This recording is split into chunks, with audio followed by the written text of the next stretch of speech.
And those are the two criteria that I think that anybody who's looking at this sort of thing, we've got to look at. Is the person that's doing the teaching emotionally competent or emotionally intelligent themselves? And do they really understand the science behind emotions? And that's a big problem. So I decided to start talking about emotional competency. And emotional competency is really 3 basic skills that can be taught and learned and mastered. The first skill is learning how to be emotionally self-aware. The second skill is learning how to emotionally self-regulate. And the third skill is learning cognitive and affective empathy. And what I've learned over the years is if I teach people cognitive empathy, which I'll show you how to do it in just a second, if I teach people the foundational skill of cognitive empathy, they will automatically learn affective empathy. It'll just develop within them. And they will automatically become emotionally self-aware. And once they become emotionally self-aware, they'll be able to self-regulate. And I've seen this happen in tens of thousands of incarcerated students. That is Doug Noll, and this is the Well Mind Podcast. The Well Mind is a space for meaningful conversations about a broad range of wellness-related topics with a special emphasis on our mental wellness. I'm your host, Dr. Ben Coles. Welcome to episode 33 of the podcast. Thanks for joining me for today's conversation. I want to start off with a few questions for you to reflect on. First, how important is it to you to have peace in your life? What constitutes peace? And how about this? What does it take to be a peacemaker? Maybe certain famous people in history come to mind when you think about being a peacemaker. But what if I told you that you can be a peacemaker in your own life and relationships right now? I believe that we could all use a bit more peace in our relationships. So whether you're a spouse, a boss, a colleague, a parent, an employee, a neighbor, you can also be a peacemaker in all of those roles. Today's guest, Doug Noll, is an award-winning lawyer, mediator, author, teacher, speaker, and trainer who has mediated thousands of conflicts. After serving as a civil trial lawyer for 22 years, Doug is passionate about understanding human conflict. His groundbreaking work in de-escalating anger and potentially violent confrontations has transformed lives everywhere. And get this, including maximum security prisons. Doug's 4th book is the focus of our conversation today. That book is De-Escalate. In our conversation, Doug shares about his life experiences that led him to become an attorney, and then a mediator, and ultimately what he refers to as a peacemaker. We dive into the process of peacemaking as Doug lays out both the neuroscience and practice of de-escalation. So many tools and wisdoms are in this episode. I promise you are going to enjoy it. So please join me in welcoming Doug to the Well Mind community in episode 33, Becoming a Peacemaker. Doug Noll, thank you so much for joining the Well Mind podcast. I'm excited to have you with me here today. Thank you so much for giving your time and sharing your expertise with us. Well, I have a passion for my work, so I appreciate every opportunity to share what I know with audiences, and I'm particularly happy to be here today, Ben. Yeah. So our focus in the Well Mind community is really a holistic perspective on wellness. So mental wellness, emotional wellness, relational wellness. And I think our topics today are going to touch on all aspects of those forms of wellness. So before we kind of launch into our discussion for today, I'd really like to have you introduce yourself to our audience and get to know you a little bit better. Would that be all right? Of course. Awesome. So let me see if I can give you the Reader's Digest version of who I am. Go for it. So I'm a native Californian. Right now I live in Central California in the Central Sierra Nevada. I was born and raised in a suburb of Los Angeles. Unfortunately, I was born with a lot of disabilities. I was born partially blind, deaf, crippled, two club feet, just a lot of problems. And in those days, I was born in 1950, so I'm 71 years old today, people just did not know how to deal with kids like me. And being left-handed and not being able to walk till I was 3, all very difficult. And what made it even worse for my childhood was I was gifted with a really keen intellect. So I was the ultimate nerd. And they couldn't understand why I wasn't doing well in school until a school nurse had the bright idea to test my vision in the 4th grade, and they realized my vision was 2400, which is blind. And then I got these big, thick, black Coke lens glasses. Sure. So my whole upbringing in childhood was not very happy. Buzzkill for the girls and not much of a social life. It was pretty rotten. Yeah. But because I had a good intellect and did well in school, I ended up going back east to Dartmouth College and got my English degree there, my BA. Came back to California, took a year off, and then went to law school. And graduated from law school in 77, decided that I did not want to live on the coast. I did not want to live in the big cities because I love the mountains. So I moved to Central California, worked for an appellate judge for a year, and then entered private practice in 1978 with a law firm who groomed me to be a trial lawyer, civil trial lawyer. So that's what I did for the next 22 years. And during that time, I kind of knew it, but I didn't know it. I was really living what I would call a disintegrated life. In other words, on the outside, I was this very successful trial lawyer, making lots of money, lots of prestige, big house, big car, all the usual stuff. But on the inside, that wasn't who I really was. And I took up the martial arts in the 1980s, and that eventually led me to Tai Chi, which is also a martial art. And as I started to study Tai Chi, I began to learn about 2 paradoxes. The first is the softer you are, the stronger you are, and the more vulnerable you are, the more powerful you are. Soft to be strong, vulnerable to be powerful. And in the beginning, these didn't make sense to me, but ultimately, they did. And I was standing in the courtroom in the mid-1990s, and the thought came to me, I was cross-examining somebody, and the thought came to me, what the heck am I doing in here? And after that trial, I had a vacation planned in Idaho running the Maine salmon, among many, many other interests. I've been an avid whitewater rafter and kayaker for all my life. And I just spent the week reflecting on how many people I'd really served as a trial lawyer. And at the end, I realized that I had not served that many people. And I said, I've got to do something different. But I had no clue what that was going to be. So after that trip, I came home and was driving down to my office out of the mountains that Monday after the vacation, and I heard the one and only public service announcement on our local NPR station for a new master's degree program in peacemaking and conflict studies being offered at Fresno Pacific University, which is one of the West Coast Mennonite universities. And as you know, the Mennonites are one of the 3 traditional Protestant peace churches. And I knew about Fresno Pacific, but I'd never been there and really never thought about it. But this really caught my attention. And to make a very long story short, I ended up enrolling. And here I was in 1997, a full-time master's degree student, studying stuff I'd never encountered before, a full-time trial lawyer and a 3/4 time law professor teaching at our local law school.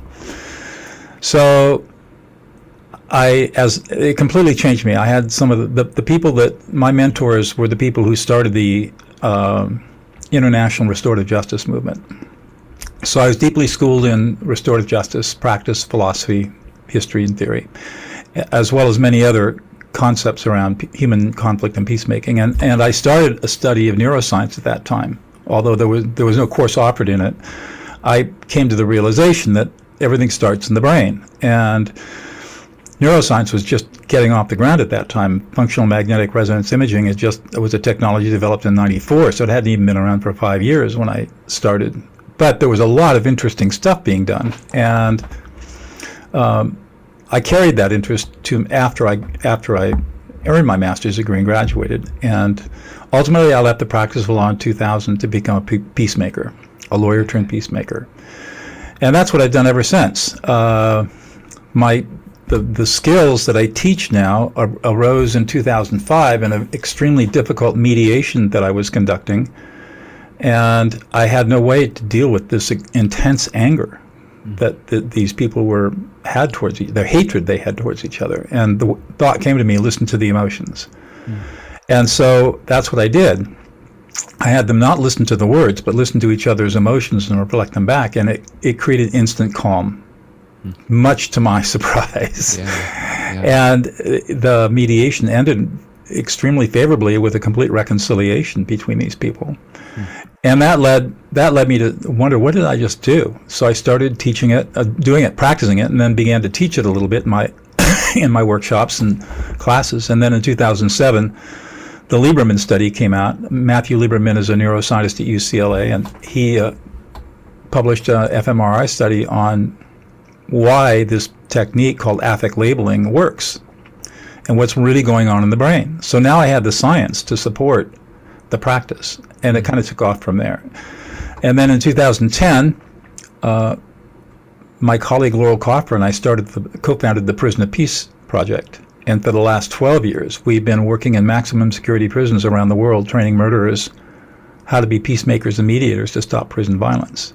And the foundational skill that we teach in that program is affect labeling, how to listen to and reflect emotions. And of course, the results have been nothing short of phenomenal. And that's what at 71, I'm still very active. I have no intention of retiring. And I teach and write and train and practice. I'm a mediator and a peacemaker. I get called into very deep, intractable ideological conflicts. I've done a lot of congregational disputes. And so there you go. Reader's Digest version in 2 minutes. Yeah, that's amazing. It really is.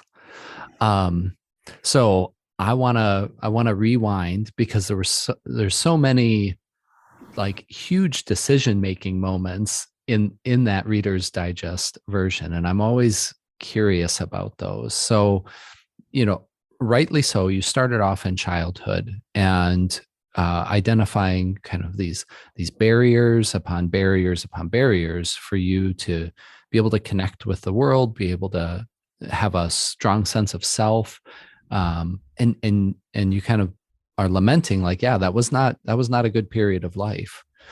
But at the same time, you chose to go across the country and enroll in a college and move away from home, and like that's pretty significant. How do you think that happened when you reflect back on that transition from childhood into early adulthood, and taking a huge step like that? There are two things that I wanted to do in high school. I wanted to get as far away from LA as I possibly could. Yeah. And I wanted to ski. Okay. I learned how to ski, even though I was crippled. I was able to finally start walking at 3 or 4, and my parents introduced me to skiing when I was 8 years old. I was horrible at it. Okay. It took me a long time to become a good skier, but I love the mountains and I love skiing. Yeah. And as I looked at all the different colleges and universities, I could have considered Colorado, but I didn't really want to go to a big university like Boulder. And I was smart enough to get into an Ivy League college, so I said, why don't I go to Dartmouth? And so that's what I did. And it was a very unique experience for a California boy going to northern New England. Dealing with those winters. It was quite the shock. But you stuck with it. Oh, I did. Yeah, a lot of my friends did, and a lot of them only lasted a year or two and then went back to Stanford. They said, I'd rather be in Palo Alto than Hanover. Sure. So then you ended up coming back to California after school, and started really building your life there. Right. But was it that point that you were just away from the city, or did that happen later? That happened later. I went to law school at the University of the Pacific McGeorge School of Law in Sacramento. So it was suburban campus on the outskirts, not on the outskirts, but outside of downtown Sacramento. And so I lived in Sacramento for 3 years. So that's an urban environment. And I enjoyed that time. I enjoyed law school, and I enjoyed my experience in Sacramento. And of course, you have to make a decision getting out of law school. What do I want to do? And because I'd done well in law school, I got job offers all over the place in LA and San Francisco. And I just decided if I lived in LA, it'd take me 5 hours to get to Mammoth to ski. If I lived in San Francisco, I'd have to fight traffic for 4.5 hours to get to Tahoe. Why not just live somewhere where it's an hour or so away? And so one of my job offers was for working for an appellate judge in Fresno, California, which is in the center of the state, fifth largest city in California. Okay. And I did some research and said, well, this looks like a possibility. I'm only committing to a year, and if I don't like it, I can go somewhere else. So I moved here, and turned out I just really loved it here. Yeah. And you've stayed. I've stayed. Yeah. And I lived in town for, I don't know, 8 years, and then moved up into bought property and moved up into the mountains where I live now. And I've had a couple of properties up here, but once you move into these hills, you never want to go back to town. No, they keep you there. The hills do. Absolutely. Yeah. That's so neat, because so much of your then decision making was really driven by either seeking a very different experience from what you were having, or really cultivating and creating the lifestyle or the That's right. environment that you wanted to be in. I mean, you were really directing and guiding yourself based on some of those kind of first principles for yourself. That's exactly right, and that's a really good way to describe it. I mean, as a lawyer, the life of a civil trial lawyer is pretty intense. So that's it doesn't matter where you are. In any place in the world, if you're a civil trial lawyer, you're going to have this is what you do, and it has a whole bunch of stuff that goes with it. But if you're not, when you've got time off, what little time off you get as a lawyer, you can choose how you want to live. And I decided that I would prefer to live in the solitude of the mountains than in urban centers. And I'm an introvert, and so I don't do well with crowds, and I don't like large gatherings, and I don't like to I don't do concerts or anything like that. So for me, being, in a relatively rural, quiet place was perfect. Yeah. That was the best way for you to be able to recharge, to foster that resiliency, doing the hard work. Because you were a trial lawyer for a long time, and a very full career doing that. Yeah, 22 years. Yeah, but hardcore. for sure. 22 years doing something these days is impressive. I think people shift around quite a bit more than maybe they used to in previous generations. But I'm curious then about this other inflection point, this major one that moved you from that lifestyle of the trial lawyer, just trying to recharge on the off times and then so that you can go back in and keep doing that work, to this point of you saying, what am I doing here? And what was it that really sparked that question for you in the first place? Well, I think it was a number of factors. Obviously, this was something that evolved over a number of years. But in those days, I can't speak to today because I haven't been in a courtroom in over 25 years.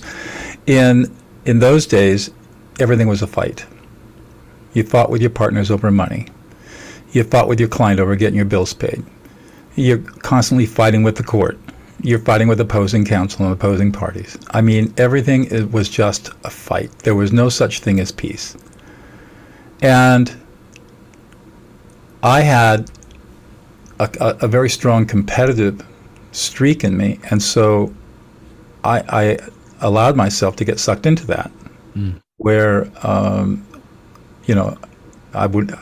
winning was, there was no such thing as losing, and it turned out I lost very few cases, but the toll it took on me was enormous. It's exhausting work. It's boring, really, unless you're in the courtroom. Being in the courtroom was a lot of fun, but unless you're a lot of fun, but also nerve-wracking. You don't know what's going to happen. But the most of the work of a lawyer is extremely tedious and boring, and the way I was able to win cases that were unwinnable was being able to deal with the tedium better than my opponents. Well, at the same time, I was pursuing a spiritual path, and my martial arts took me into Tai Chi and the study of subtle energies and things like that. And I'd always had a deeper spiritual part of me that had really never expressed itself in any kind of significant way. But as I became more and more interested in the stuff that I learned as a peacemaker and my spiritual work, I began to realize that being a trial lawyer was just not fulfilling. And I was going to have to do something different. I just could not. It was one of those things where I just could not do this. Yeah. And that's that when you use that word disintegration, right, where the inside was not matching up with the outside. Correct. And that inside, that who you were discovering, those parts of you through martial arts and through Tai Chi, kind of accessing these different parts of you that you didn't get to express as a trial lawyer, those really became more important. Those became something that you say, okay, the outside needs to match up with the inside. Right. And then when I started exactly correct. And then when I started my master's degree, I all of a sudden realized my teachers were training me in all of these different disciplines. The peacemaking curriculum is multidisciplinary. I was studying theology and philosophy and history and sociology, social psychology, neuroscience. I mean, because every academic discipline has something to say about the human condition. And when as a peacemaker, I'm dealing with people, good people in their worst place, just like you do as a counselor and a therapist. And so you have to have this very broad base of knowledge. And that began to open my eyes to the limitations of the law. And I said, I think I can do more good out there with what I know now. My law training is invaluable and it'll be useful, but I now know so much more than I knew before that I think I can do something different here that could make a difference in the world. Yeah, and you'd referenced moving into mediation, which obviously is oftentimes an ancillary or adjunct kind of process that's happening, through either because of a court process or to avoid a court process or something along those lines. And then you also referenced being in prisons. Yes. So as I'll talk about my mediation practice, I didn't want to do the typical litigated dispute mediation, although I do them. Of course I do them, because that's where most of the money is. But what I specialize in are the non-litigated disputes. So as I mentioned before, I would get called in to mediate congregational disputes. New liturgy versus old liturgy. Sure. Traditional versus modern, liberal versus conservative. And I have a whole set of ground rules, especially for congregational disputes. One of them is park your Bibles at the door, no quoting scripture, and my mediations. I mean, people would use all this stuff as swords, and I just would not permit it. Weaponizing scripture, systems, exactly. Yeah. It was ridiculous. So, and I've done many family business conflicts. I've worked with some of the largest family businesses in California where there have been internal conflicts between family members where they couldn't afford to litigate because it would destroy their wealth. So I got a reputation for being able to walk into conflicts that no other lawyer could touch or mediator could touch, because they didn't have the breadth of training and experience that I had. And I was able to, in most cases, not only get the matters resolved, but also orchestrate a reconciliation of the relationships. So that's where a lot of my work was and still is today. And so that is the work that really interests me. Anybody, in my opinion, if you're a lawyer out there, you can take 40 hours of mediation training, hang out your shingle, and if you're a popular guy or a woman in your community, you can get some mediation work and just basically be a golden retriever, taking offers back and forth between the rooms. There's not much skill involved in that. There's a heck of a lot more skill involved in sitting with a extended family in a room where they are all ready to shoot each other and my job is to keep the peace and get them into a process where they can figure out what they're going to do with themselves. That takes a lot of skill, and that's where the real challenge is, and I really enjoy doing that. So I did that. I left the practice of law in 2000, was mediating and peacemaking for 10 years, and then and teaching, and getting called to a lot of my ideas are pretty radical for my profession, and so I was being called, and I still get called to teach at conferences. And then the prison project opportunity offered itself up in 2009 when my colleague Laurel Coffer called me, August 9th, 2009. I'll never forget it. Yeah. And so and let me read you reference this. that in your book too. Yeah. I mean, that's like one of your opening stories. That's right. And she introducing this. Right. And so this, very briefly, she read me this letter that she received from a woman serving a life sentence without possibility of parole at the largest, most violent women's prison in the world, which at that time was Valley State Prison for Women, about an hour from where I live. And she called me because she knew that we were colleagues for many years. She's a mediator in Los Angeles. And she called me because I was a secondary black belt and a well-known mediation trainer and lived nearby. And she thought, well, who could be more obvious to partner with this than Doug? And that's how our partnership started. And it took us 6 months to get permission to go in, and we developed a unique curriculum that most mediators would not even recognize, because when you're dealing with an incarcerated population, you just don't know what you've got. You're dealing with incredible diversity. You're dealing with everything from complete illiteracy to doctoral people, PhDs. You're dealing with mental illness. And so we had to assume that our students had zero skills. And that's why we start with the Circle Keeper workshop, teaching people the 4 levels of reflective listening and how to listen. And then from there, they learn how to conduct what we call a listening peace circle. And then the workshops that follow that all build skills. They learn probably 30 or 40 skills before we actually teach them how to be a mediator. And finally, we get to the end where we take them through the mediation workshop, and that's very standard, except that all of the skills that they need to be a mediator, they've spent the last year cultivating in all these other workshops. So we didn't know what was going to happen. Of course, we started with 15 women in April of 2010, and for me it was an interesting challenge because I'm a large man. I'm 6'1" and 220 pounds and white hair. So to these women, I was evil incarnate. Every bad thing that had ever happened to them was caused by somebody that looked like me. And so there was a lot of time it took to build trust, and of course it was very humbling for me. But we all grew together.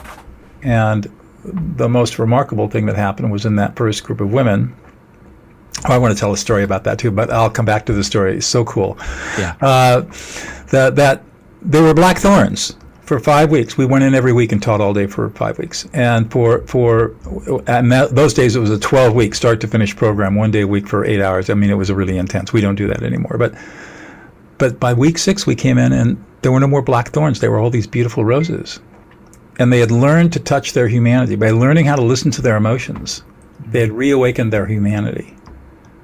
And it was the most magical thing that I had ever seen. And the same with Laurel, too. And it turned out that in every cohort that followed that, we saw the same effect at week 5. So before I go on and tell how Prison of Peace evolved, Laurel called me yesterday, and it was Monday she called me, and she said, "Hey, I had Anna Humiston's children over here, along with her husband." Now, Anna was one of in that first group of 15, and she was serving like a 30 to life sentence, and she was sentenced as a young woman in her 20s, and got hooked up with the wrong guy and ended up, co-conspirator in a murder. But she got eventually, partly because of Prison of Peace, she was released, and today she's got a family and young kids, 5-year-old kids, a 5-year-old and a 4-year-old, I think, and her husband. So, but she needed time off, and so Laurel was kind of like a surrogate mother to her. So she called Laurel and said, "Hey, can my husband and kids come over and just spend the day with you, because I just gotta have time to myself?" And Laurel said, "Sure, absolutely, I'll be Grandma Laurel." So they came over and had a great time. But then the thing was so amazing. The 5-year-old turned around and said to his little brother, "You're really angry, and what you're saying is that you're really frustrated, and you're really upset." So they were affect labeling. Yeah. They were doing what we had taught Anna back in 2010, and she obviously was teaching her kid, doing it on her kids and teaching her kids how to do it. And these kids were calming themselves down, and at 5 years old were quite mature for 5-year-olds. And Laurel and I just said, amazing. Isn't that cool? That's exactly why we have sacrificed so much to do this project. Yeah. So we started the project in 2010 at Valley State Prison for Women. This is all pro bono. We weren't getting paid any money to do this. We were paying for everything out of our own pocket. We basically almost nearly bankrupted ourselves doing this. And then in 2013, the Department of Corrections and Rehabilitation decided to repurpose the prison to a men's prison. So the women went to other institutions. We followed them wherever they went. So now we're spreading ourselves even thinner. Wow. And the warden says, "Hey, can you guys bring prison of peace to the men?" And at first we said no, but we finally said yes. So in October of 2013, we taught our first men's cohort. And it was just as successful as with the women. And then by 2016, we had it firmly embedded in the prison, because we have a sustainability model we build, and we were about to quit because the state had started coming out with grants for innovative programming, and we had applied, and they turned us down. And we made one more application and said, if we don't get it now, we'll shut it down, because we just can't afford to do this anymore. Well, they gave us a bunch of money. Okay. They finally recognized the work we were doing, and so we were able to expand. And that led us to expanding into 15 other prisons. And now we have a full-time staff, and we've gotten a grant from the Singer Family Foundation in Connecticut to start. We started at McDougall-Walker State Prison in Connecticut. Of course, everything got shut down because of COVID. But as a result of that, well, before COVID, a colleague of ours came over from Greece on a JAMS fellowship. We trained her. She went back to Greece. She's running prison of peace in 14 prisons in Greece. Wow. And we've got some people in north of Milan in Italy, and a colleague in Nairobi, all waiting for us to get them started around the world. And Laurel's going to be in Denmark in July, I think. Okay. And she's already arranged a 2-hour meeting with the Danish authorities to talk about bringing prison of peace to Denmark. And the reason that we're able to do this is because when the pandemic started and all in-person programming shut down in the California prisons, as well as everywhere else, we had all this grant money, and the state said, "We don't care what you do with it, just spend it." So we had a lot of money, and we hired a film crew. Yeah. And for the last year, we filmed. In fact, it was just a year ago that we started. We filmed our entire curriculum, and it's now on DVD. And we're in post-production, and we're writing up the manuals. And in another month or two, Prison of Peace will be available to any person in the world who wants to start a Prison of Peace program. All of our lessons will be subtitled in whatever language we need it to be subtitled in. We're starting in English and Spanish. Wow. And of course, all our manuals will be available in different languages. And so we expect in the next 3 or 4 years for Prison of Peace to expand even beyond, in the small international footprint we have now, we now expect it to expand fairly quickly around the world. So this is quite the legacy that's being created. I was going to say, who would have ever guessed, right? Yeah. Who would have ever guessed? I'm just blown away just sitting here listening to this, how it's grown from a single prison, a single group of 15 women to where it is and where it's going. I mean, it's just it really is incredible. I'll share just a brief story. I was running recently in a trail race nearby where I live in Faribault, actually. And there's a very large prison in Faribault. And right on like the properties kind of butt up against each other, the park that I was at. And so part of the loop that we were running on for the race, actually, as you came out of the woods, you could see the prison, the fencing and everything and all the people out in the yard. And I happened to be running with a couple of people I'd never met before. This is fairly common in trail running. You just kind of link up with people and you start chatting because you're going to be out there for a while. And one was a psychologist and one was a political science major. She's just finishing up her undergraduate degree. And we had this conversation about the prison system and the lack of services that are often provided, whether that's, even just medical, physical care, mental health care, substance abuse. But, something like this, it didn't even come up in the conversation. There's so many people that need to know that something like this is available. It's happening, and it's happening around our country and in spots around the world too, because the status quo isn't it just isn't enough. Things need to change within that system to help people from all these different perspectives, and it sounds like this process that you walk people through with this curriculum really is, it's life changing. It's culture changing within that system, but it's life changing for these individuals that, hearing the story that the mom that's passed this on to her 4 and 5 year old kids, and now they're engaging in these practices. Amazing. It's just, yeah, it really is. We have, in California, we've had about 6,000 or 7,000 of our students released on parole over the last 12 years. We don't have one report of recidivism. Wow. Not one of our students has reoffended. It's hard to even imagine that. I know. Yeah. And, all the science shows that if you invest in good rehabilitation program, unfortunately a lot of it's junk, but if you invest in good rehabilitation program, it pays for itself 1,000 to 1. For every dollar you put into rehabilitation, you save $1,000.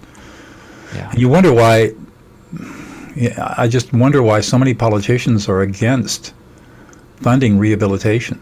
All they want to do is put people in prison and not deal with their problems and help them.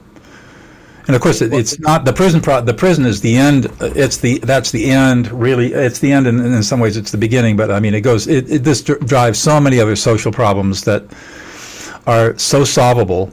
Yeah. But for the political will, and not to solve them. So let's dive into a little bit. You've made some references to some key skills, to some key techniques in terms of affect labeling, and emotional intelligence.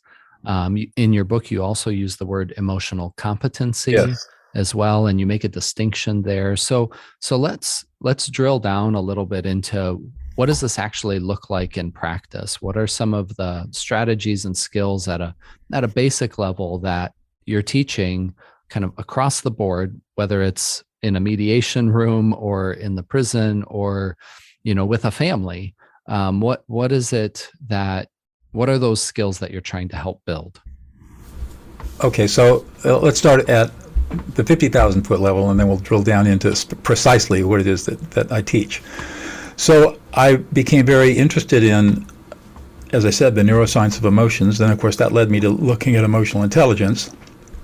And I realized after studying the literature that there's a huge schism between the scholarly study of emotional intelligence, which is a form of social intelligence.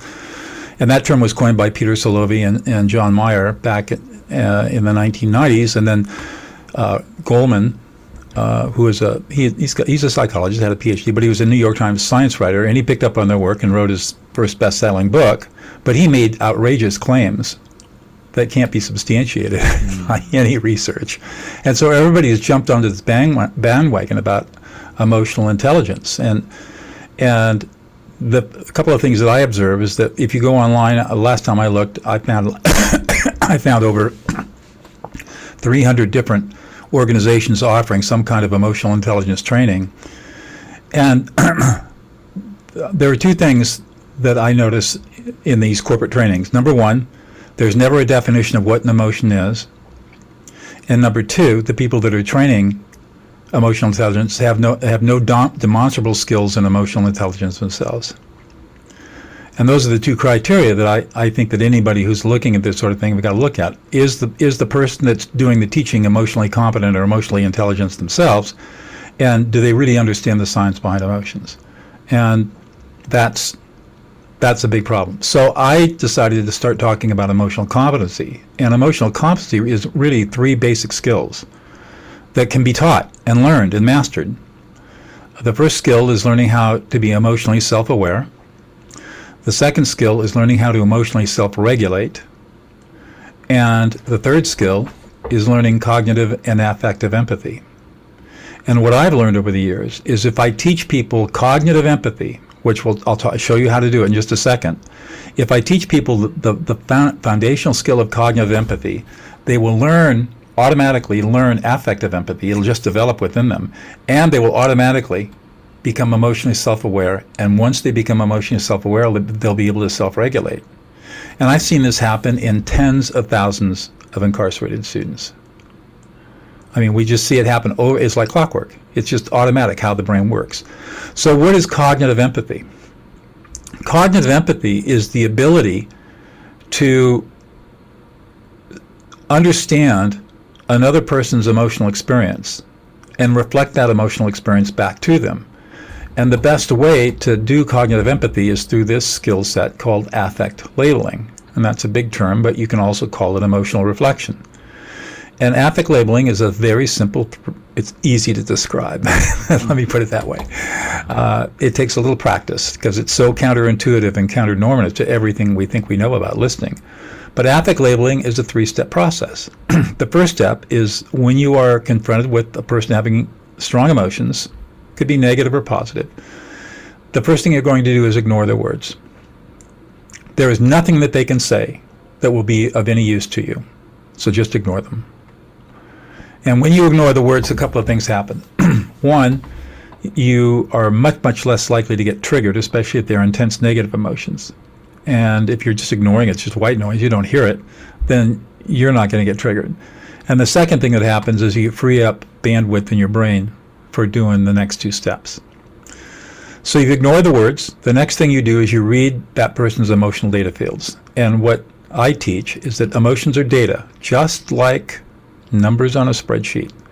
The problem in our culture is that we have such a bias against emotions and we overprivilege rationality. So we were really never trained how to read emotions. But the thing that's really interesting is that our brains are hardwired for reading emotions because that's the way hominids communicated up until 230,000 years ago.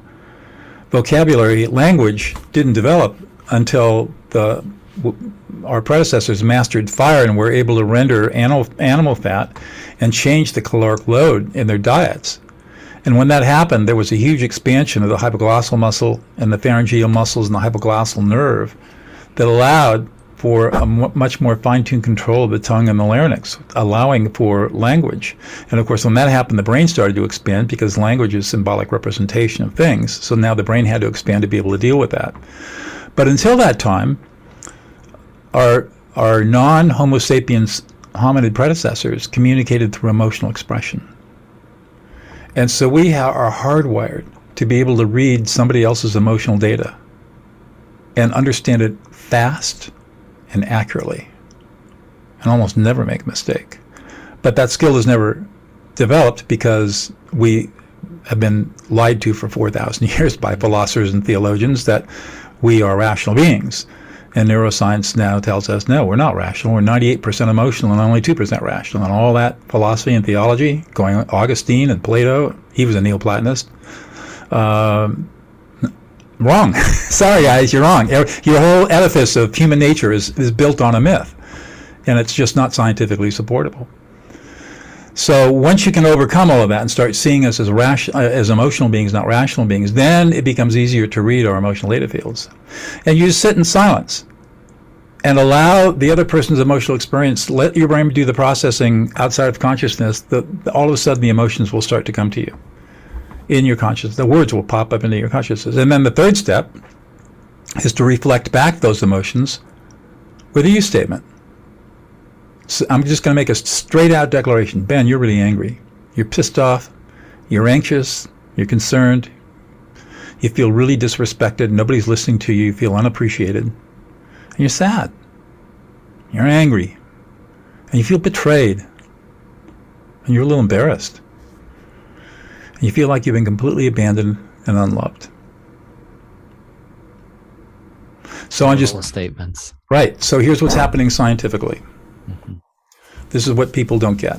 This is why it has to be the teaching. Is that I got to be careful not to go too deep here. All right. So everybody's heard of the amygdala, and most everybody has heard of the prefrontal cortex. Well, the prefrontal cortex is divided into different parts, and the one part of the prefrontal cortex that we're concerned about is called the ventrolateral prefrontal cortex, which is really where all the executive function and decision making resides in our brain. And the amygdala is one part of many parts of our emotional circuits, and they don't talk to each other very well. And what can happen, again, because of evolutionary biology, is when we get emotionally aroused, the emotional centers of our brain can overwhelm our prefrontal cortex. Goldman called that the amygdala hijack, which is a good way of talking about it. Yeah. And once that happens, the ventrolateral prefrontal cortex loses the ability to connect with what's known as our emotional database, which is our ability to take our entire affective experience, physical feelings, our somatic experience, and our affective experience, and put a word on it, or give it take it into an abstract concept, and by that we are able to control ourselves. The prefrontal cortex loses that ability, and so when the emotions overwhelm the prefrontal cortex, we revert to our old programming at 2 or 3 years old. And that's why you can look at a 40-year-old or a 50-year-old and say, hey, she's acting like a 6-year-old. Because in that moment she is. Reverts back to where she got stuck emotionally, where she stopped her emotional growth. And for most people, it's 5 or 6 years old. And so when things, we build this nice veneer over the top, but when things get tough, you see it all the time, and you teach this. So they go back to their 6-year-old, and that's when things get really nasty. So what happens is when we affect label, it turns out that the effect of telling somebody else what they're feeling, we are literally lending our prefrontal cortex to this angry, upset person for the 30 to 90 seconds it takes for their prefrontal cortex to reconnect with the emotional database and get control. And what Lieberman's 2007 study showed is that when you affect label, 2 things happen. One, the emotional centers of the brain are inhibited automatically, and at the same time, the ventrolateral prefrontal cortex is activated. And we see an immediate calming effect. And it happens in every single human brain. It is one of those things that is, you cannot not calm down. You will absolutely you have to calm down, because that's the way your brain is hardwired. And it doesn't matter what culture you're in. It doesn't matter whether you're male or female. It doesn't matter what your age is. Your brain will automatically calm down when you do this 3-step, when somebody does this 3-step process on you. And I've had students who have tested this thing in as many diverse cultures as you can imagine. And it works everywhere. It even works if people barely understand English. And for people who are non-English speakers, I've had students who have used it in their own native language, and it works perfectly, because it's the way every human brain on the planet is wired the same way. And so it's the foundational skill of life. Yeah.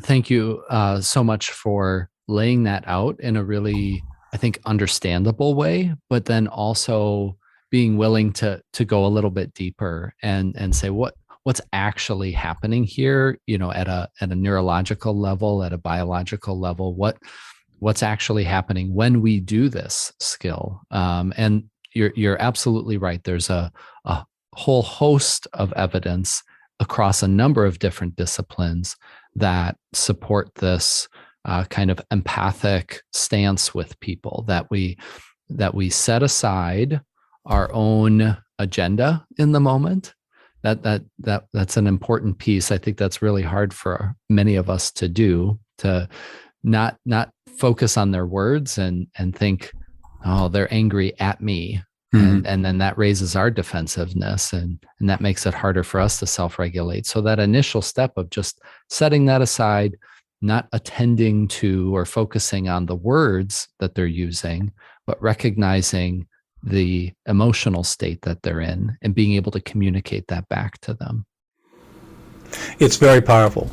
People feel deeply validated when you do this. And so that it comes around to, in my teaching, I say de-escalate before you problem solve. Everybody wants to problem solve. They want to jump to problem solving, or they want to go to appeasement, or they want to apologize, or they want to rationalize, justify, excuse. All of that constitutes a form of what I call emotional invalidation.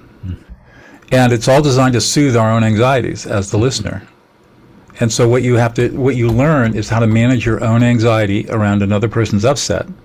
Ignore your anxiety until you've mastered the skill. And once you master the skill, you're no longer anxious. And then affect label until the person calms down. And then you can move to, all right, so what do we need to do about this? Sure. But you can't enter that conversation until the ventrolateral prefrontal cortex of the other person is back online.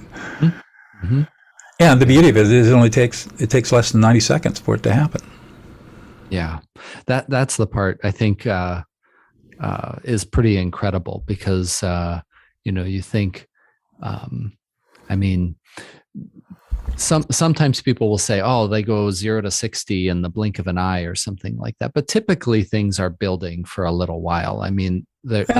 Some people can have a hyperactive amygdala, and you're right, they can go to 0 to 60, but I can calm them down just as fast. Yeah.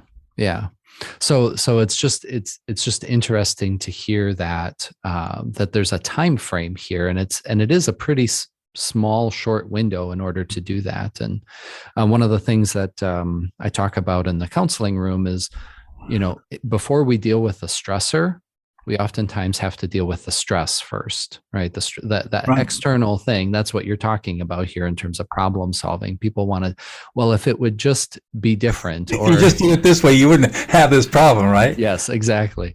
But no, we need to deal with the stress, the internal experience, physiologically, emotionally, psychologically, and downregulate that before we're in a position to engage those higher level thinking processes in order to problem solve. Right. And I come at this from the stance of a peacemaker, where I'm getting paid a lot of money to come in and get things calmed down and straightened out. I need something that works every single time without failure. And frankly, I spent years, I've got a law degree, I've got a master's degree, and I have studied, I'm an academic, and I've studied the literature.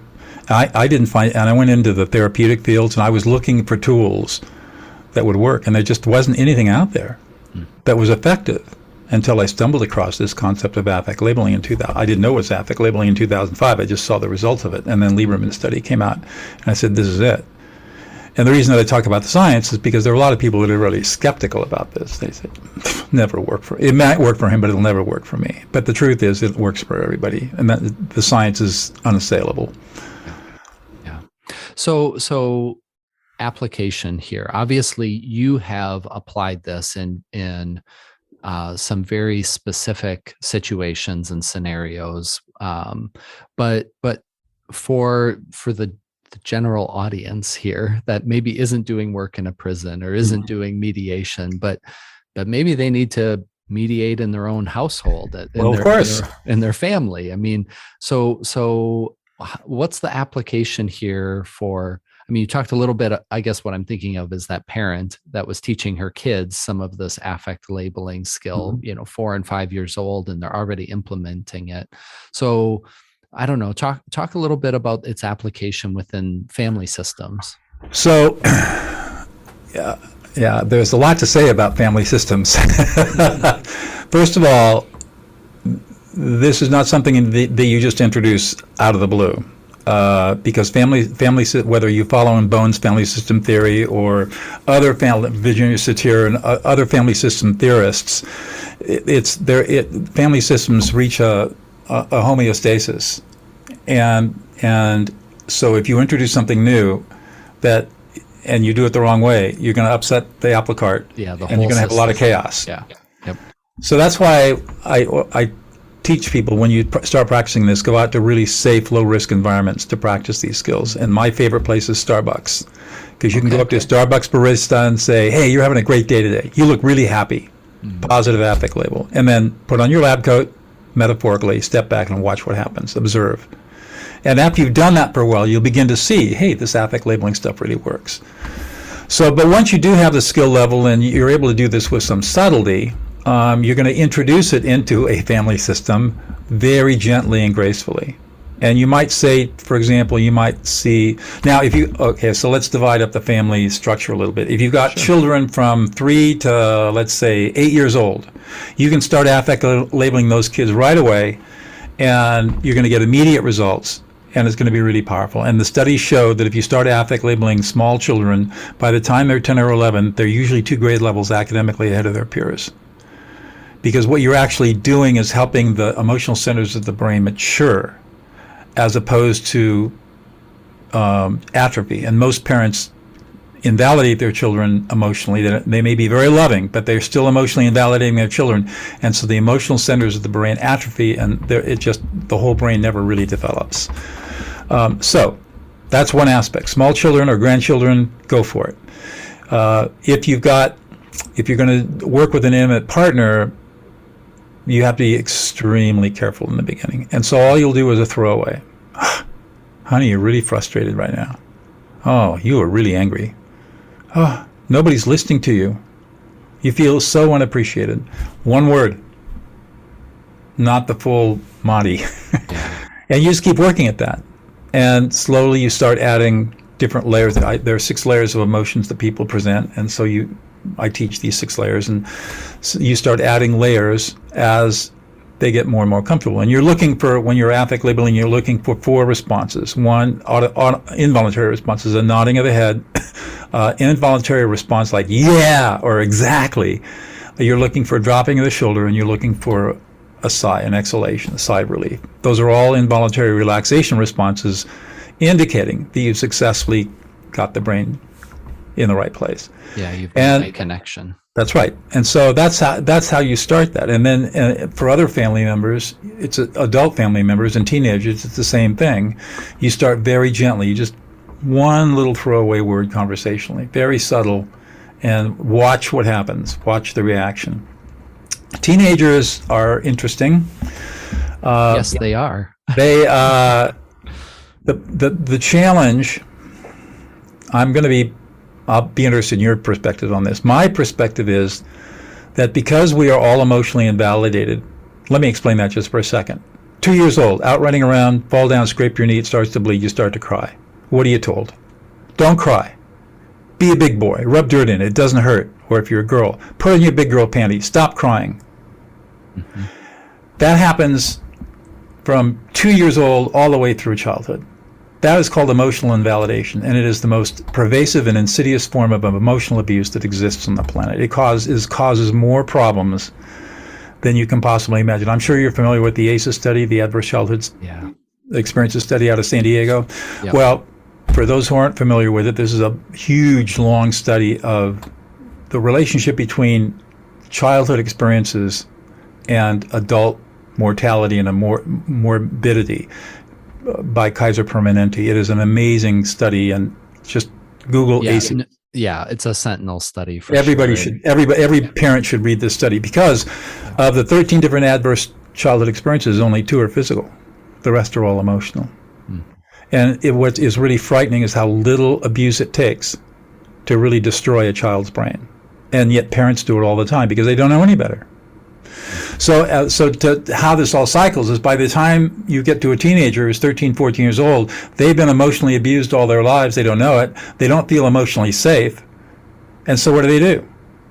They shut down emotionally. They become emotionally numb. They build up huge defensive walls around them because they're not emotionally safe. And now they're trying to disconnect from their parents, which is part of the normal growth process, which is scary. And they're trying to connect with their peers, which is also scary and fraught with intense difficulty. And they have no emotional tools for dealing with that. And so what happens? Well, in the worst case is what happened in Texas the other day, is that we see this mass murder by an 18-year-old. And you look at every single inmate I've ever worked with in prison, and you see the same at the most extreme ends. That's what you see. It's all caused by emotional invalidation.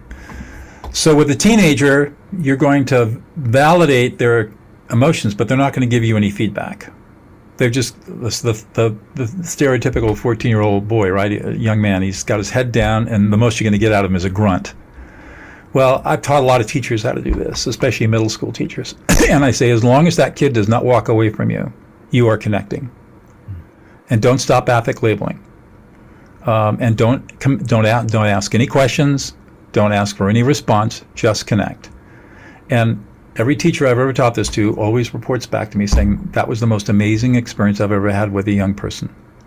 That the first time, nothing happened. Second time, nothing happened. Third time, they came in here after school and just wanted to chat up a storm. And I became their favorite teacher and the person they wanted to be with, and their grades went from F to A+. It was just absolutely amazing. Well, what you're doing in that situation is offering and inviting them into a different kind of relationship than they've ever had, probably. That's right. You're creating emotional safety for them. Yeah. And the one thing I think that humans crave more than anything else is emotional safety, and yet we never experience it. Mm-hmm. We always have to be defended. So this whole process of affect labeling creates that emotional safety. And so we come back to family systems theory. If you come into a family system and you can start creating little pools, little places of emotional safety, over time the system will adapt to that, and it will become less dysfunctional and more functional as more and more people feel emotionally safe, and they start modeling the behavior that you're bringing into the system, because we're all mimics, and we'll start modeling, especially behaviors that are adaptive. We'll start modeling it, just like those little children did with Anna. Her little children just modeled her behavior. At 5 years old, we're doing this amazing stuff that just blew us away. Yep. Yeah. What we do matters far more than hugely what we say. Hugely. Yeah. No, I appreciate that. And, as I reflect on the countless families that I've worked with in the therapy room, once they've established that they can kind of be themselves, because most families, I would say, come into the therapy room and they are kind of like on their best behavior. Of course, first. they want to make a good impression. Yes, yeah. But eventually that falls away. It's exhausting. Yeah. And the real exchanges and interactions begin to take place in the therapy room, and then that becomes a place where, as the counselor, I can introduce like, hey, here's an opportunity for us to do something different. And it's going to feel weird and it's going to feel awkward. And you're probably going to think, what is this kooky, counselor trying to get me to do here? I said, but that's what you're coming in for. You're coming in for something different and to try something new. So let's do that. And just by getting some buy-in from the whole system, even if they don't do it the other 7 days of the week, and then it's just that hour and a half that they're in the therapy room, that's at least a space. That's right. Where they're beginning to create something different in that that's system. Right. And we're only looking for incremental improvement here. We're not looking for huge shifts. Yeah. Just tiny little incremental improvement every single day, or even once a week. And that over a period of time makes a huge difference. Yeah. So a lot of what you're talking about is our individual response to another person in that situation. Are there any, I guess, in terms of nonverbal communication, are there things that you're also trying to help people attend to when they're affect labeling? Because I would imagine similarly, when you're saying, you're feeling really angry right now, or you're feeling completely overwhelmed, when you say that, like how you say it, your body positioning, all of those kind of Right. things probably make a difference too. Right, So, and in fact, we start when we start teaching our incarcerated students these skills. We start with what we call attending and following, which are the very basic skills of attending. Is showing that you're listening without any kind of noise. So body language, leaning forward, making eye contact, open body position, nodding your head, all of that. And then the following skills are very simple door openers, like what else? Or tell me what's going on. What else? Is there anything else? Yeah, okay, what else? And that's all you say. Mm-hmm. And so the first thing we're doing is I teach my students how to listen in silence, which is remarkably difficult for people because they want to jump in and problem solve and say, yeah, that happened to me too, and I mean, it's just insane how poor we are at communication. But so we teach our students how to listen in silence. Then we start introducing this body language that you're talking about. And then as we get more sophisticated, then I start teaching about tonality and volume and resonance of your voice. Mm-hmm. So if somebody comes at you really angry, I'm really angry, I'm really pissed off, and so you come up and you come right underneath them and you say, oh, you're really angry, you're really pissed off, and then they'll almost always ratchet up. Yeah, I'm really crazy, and they're going nuts, and you come up and with them, and then they'll drop down, and then you drop, usually by the third utterance, you drop down with them, and oh yeah, you're really angry and frustrated. Yeah, this is just so exhausting. I say, you're really exhausted and frustrated. Yeah. Mm-hmm. And so you learn how to follow, match and follow. Yeah.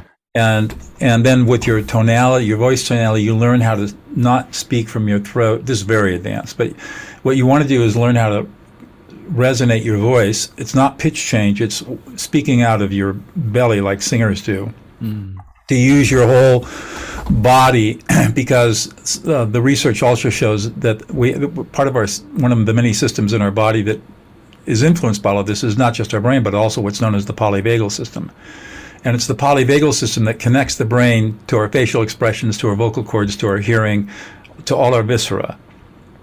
And so when we use a resonant voice, more like this, then what happens is it has a calming effect on the polyvagal system, which then transmits signals to the brain that says, hey, it's safe to be here. Yeah. So it's all based on biology. And I can't help but smile as I'm listening to you talk about this, Doug, because it's such, these are essential skills and tools that counselors need to have, so as a counselor educator, and I'm training people, like these are essential skills, and they have to be practiced intentionally, because for all the reasons that you've put out, they don't come naturally to us anymore, because they're not seen as important. They're oftentimes invalidated. Right. And there's a premium put on rationality and on emotionality. Yeah.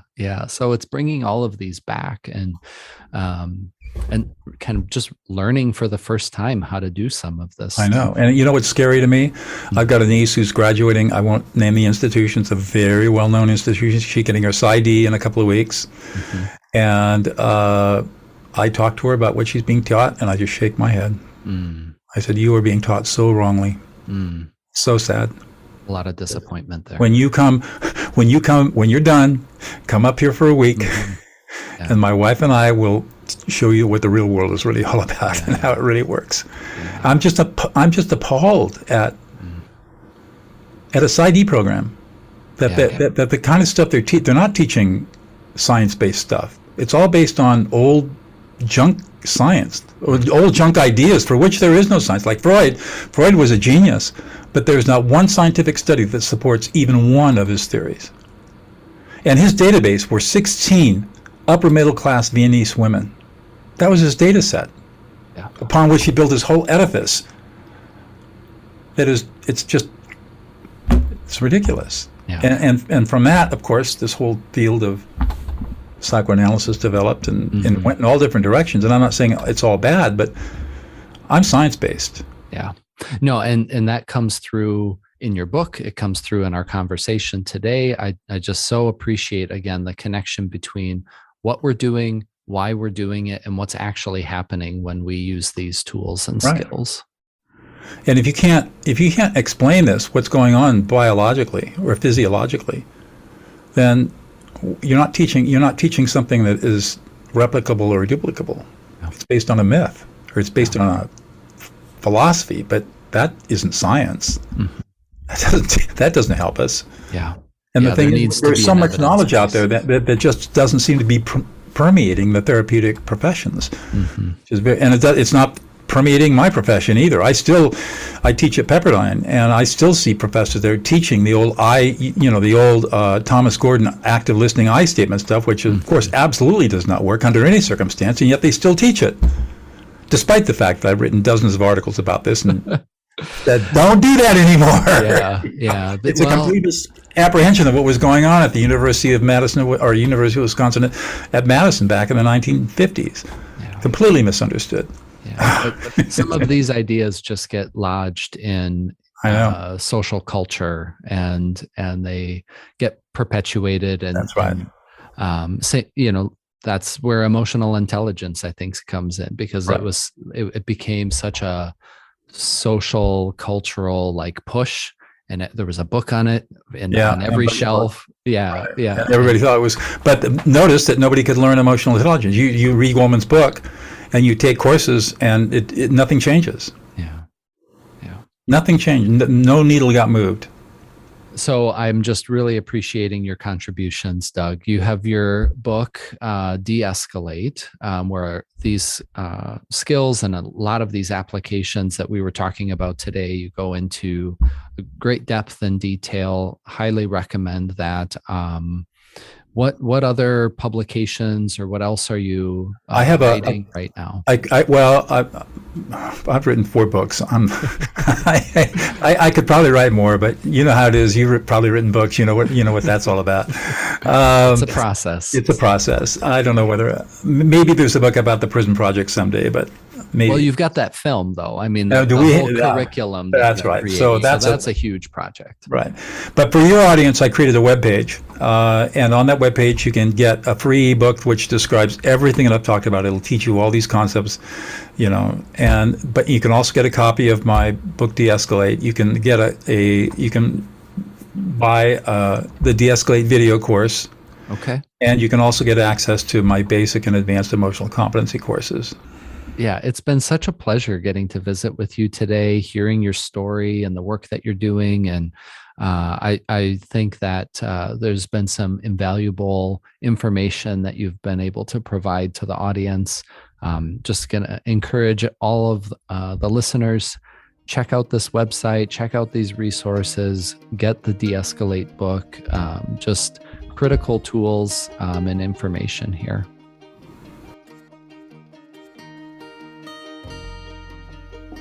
A big thank you to Doug for joining the WellMind community, and thank you for spending your time with me today. If you enjoyed our conversation, please check out previous episodes, click rate and subscribe through your podcast app, and let people know about the WellMind podcast. Share the episode with someone you think might enjoy giving it a listen. Please also check out the links in the show notes for the resources and information that Doug referenced during our discussion. Many thanks to the staff here in the Bethany Lutheran College podcast studio for all that you do in support of the WellMind. Thanks again for listening, and until next time, be well.